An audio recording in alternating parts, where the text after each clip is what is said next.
Le gouvernement des poltrons français, là, venez un peu. J'ai quelques mots à vous dire. J'ai lu votre sortie. Sachez que le Cameroun est un État souverain. Ok? Le Cameroun n'est ni une colonie, ni un protectorat, ni un département d'outre-mer français. D'accord? Nous avons nos institutions, notre constitution, notre peuple et nos propres lois. Et c'est dans le respect de tout cela que l'élection présidentielle du 12 octobre 2025 s'est tenue, observée, validée et proclamée par le Conseil constitutionnel dans les règles de l'art, qui est la seule instance habilitée à le faire. Alors que le peuple camerounais aspire à la paix après une période électorale dense, après une période électorale ou post-électorale qui a été un peu secouée, voilà que la France se permet une fois de plus de venir donner des leçons de démocratie comme si elle en avait le monopole. Vous n'avez pas le monopole parce que vous n'êtes pas le meilleur exemple, vous n'êtes plus le bon exemple. Ok? Il faut avoir la mémoire sélective pour oser parler de répression violente au Cameroun. Mais pour qui vous vous prenez? Quand le monde entier a vu comment les gilets jaunes ont été matés à Paris, secoués à Paris, torturés à Paris, à Montpellier, à Nantes, les yeux crevés, les mains arrachées, les citoyens traînés dans la boue, dans la rue, par la police française. Vous n'avez rien dit. Le Cameroun ne vous a pas donné des leçons. Ok? Le Cameroun n'a pas besoin qu'on lui dicte sa conduite à tenir depuis Paris. D'accord? La France vous ferait mieux de balayer devant votre propre porte avant de prétendre juger le fonctionnement des autres nations. Chez nous, hein, il n'y a pas de répression de citoyens pacifiques.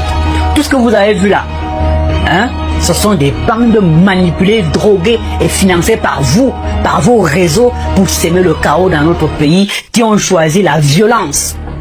Ils ont choisi, avec votre complicité, d'incendier des marchés, de s'attaquer aux biens privés, de brûler des stations-service, de s'attaquer aux bâtiments publics et de menacer ouvertement les forces de défense et un gouvernement qui est légitimement établi. Et la France voudrait que le gouvernement reste les bras croisés, qu'il laisse le chaos s'installer comme si de rien n'était. Non, ce n'est pas de la démocratie.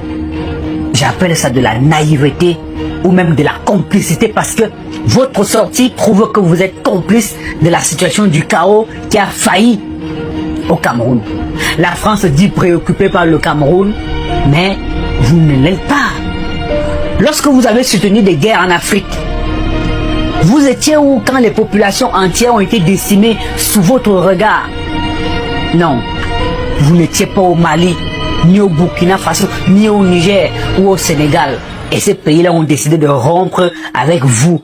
Tutelle humiliante. Et pourtant les mêmes causes, vous oubliez, produisent les mêmes effets. Les peuples africains se réveillent. Oui, on se réveille. Le temps des dictats diplomatiques est terminé. Il est révolu. On n'a aucune leçon de démocratie à recevoir de vous. D'ailleurs, il serait naïf de croire que cette sortie du Quai d'Orsay est neutre. Non, elle n'est pas neutre.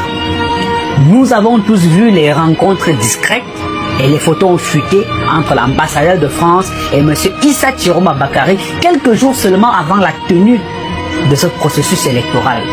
Nous savons aujourd'hui que cette déclaration de la France n'est que l'expression de la déception française face à la victoire éclatante, claire et nette de son Excellence Paul Biya, qui a été choisi librement, majoritairement par le peuple camerounais. On sait que cela vous fait mal et c'est dans ce sens que vous faites ce type de sortie. Sachez que le peuple camerounais a parlé et son choix est sans ambiguïté, la paix, la stabilité, la continuité. Ce choix vous dérange. Il dérange ceux qui espéraient voir un scénario de chaos pour justifier une intervention étrangère. Oui, vous ne l'aurez pas. Le Cameroun n'est pas la Libye, ni le Niger ou encore le Mali. Non.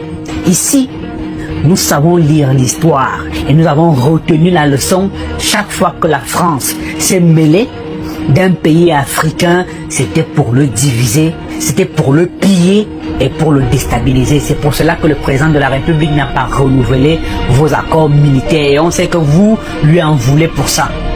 Paul Biya, que cela vous plaise ou non, reste le président légitimement élu du Cameroun. Retenez-le bien.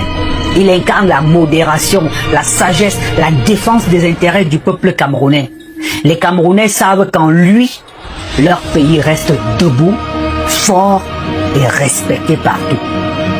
Avant de parler de liberté fondamentale ou de détention arbitraire, selon votre lettre, la France devrait s'interroger sur la situation de ses propres citoyens.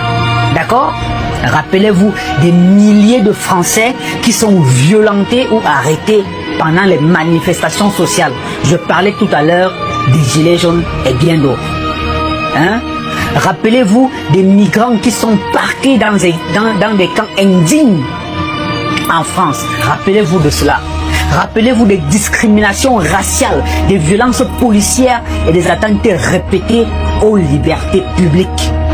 Voilà le vrai visage de la grande démocratie française. Mais pour qui vous vous prenez pour vouloir donner des leçons à un pays démocratique et fier comme le Cameroun? Le Cameroun, lui, il avance. Il ne cédera pas à la provocation. Il protège ses citoyens, ses institutions et son avenir. Et il continuera de le faire sans autorisation ni bénédiction étrangère, que ce soit de la France ou d'un autre pays. D'accord? Nous n'avons aucune leçon, je dis bien aucune leçon à recevoir de ceux qui ont transformé la Libye en un champ de ruines, en un champ de bataille, semé le désordre au Sahel et soutenu des groupes armés pour des intérêts économiques. Tout cela est terminé et vous n'allez pas jouer avec le Cameroun. Le Cameroun n'est pas un terrain de jeu diplomatique. Le Cameroun n'est pas un laboratoire d'ingérence. Le Cameroun est un État souverain, debout et maître, seul et unique maître de son destin. Est-ce que vous m'avez bien compris? La France ferait bien de gérer ses propres crises politiques, sociales et institutionnelles avec un chef d'État qui est même incapable de contrôler l'Assemblée nationale, qui a tous les problèmes du monde depuis l'histoire de la France, avant de se gérer juge moral de l'Afrique. Le Cameroun n'a pas besoin de tutelle, encore moins de paternalisme. Cette époque est révolue et s'il faut le redire haut et fort, nous sommes un peuple debout, uni et fier de notre président, son Excellence Paul Biya, que le peuple ou dont le peuple vient de renouveler majoritairement sa confiance. Donc nous n'avons aucune leçon à recevoir de la France. D'accord?